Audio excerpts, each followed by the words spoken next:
2026 সালের জাতীয় সংসদ নির্বাচনে আজকে বরিশালে ডিসি অফিসে নির্বাচনের প্রতীক বরাদ্দ হয়েছে। এই প্রতীকে আমি মুক্তিযুদ্ধের প্রতীক ছড়ি মার্কা পেয়েছি। এখন থেকে আমরা মেহেন্দিগঞ্জ কাদিরাট ইজলার জনগণের কাছে আবেদন জানাবো, আপনারা ছড়ি মার্কায় ভোট দিয়ে আগামী দিনের আপনাদের সেবা করার জন্য, আপনাদের উন্নয়ন করার জন্য এবং ভবিষ্যতে পূর্বের মতো যাতে এখানে রাজনীতিতে আর অন্যায় না হয়, সন্ত্রাস না হয়, রাহাজানি না হয়, একে অপরের বিরুদ্ধে কোনো রকম সন্ত্রাসী কার্যকলাপ না হয়, সেই অধিকার যদি আপনারা দেন, আমরা নির্বাচিত হই, আমি নির্বাচিত হই, তাহলে পাবো।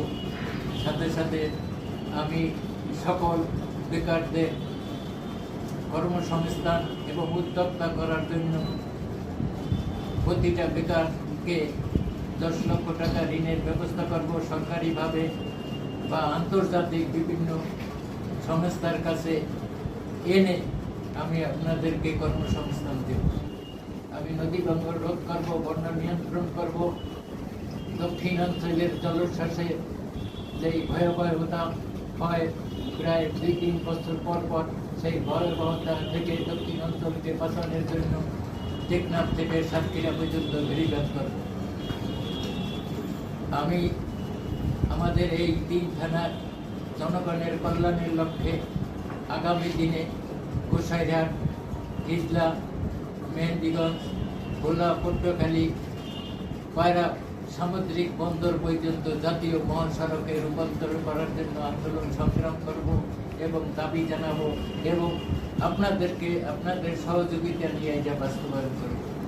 আপনারা যদি আমাদের নির্বাচিত করেন, তাহলে আমি যারা ইউনিয়ন কাউন্সিলে ও পৌরসভায় ওয়ার্ডে প্রতিদ্বন্দ্বিতা করেছেন কাউন্সিলরের জন্য এবং ইউনিয়নের সদস্য পদের জন্য, যারা নির্বাচিত হবেন তাদের নিয়ে এবং যারা অনির্বাচিত থাকবেন তাদেরকে নিয়ে, যারা অবসরপ্রাপ্ত শিক্ষক এবং স্থানীয় গণ্যমান্যদের নিয়ে একটি পরামর্শ কমিটি করব।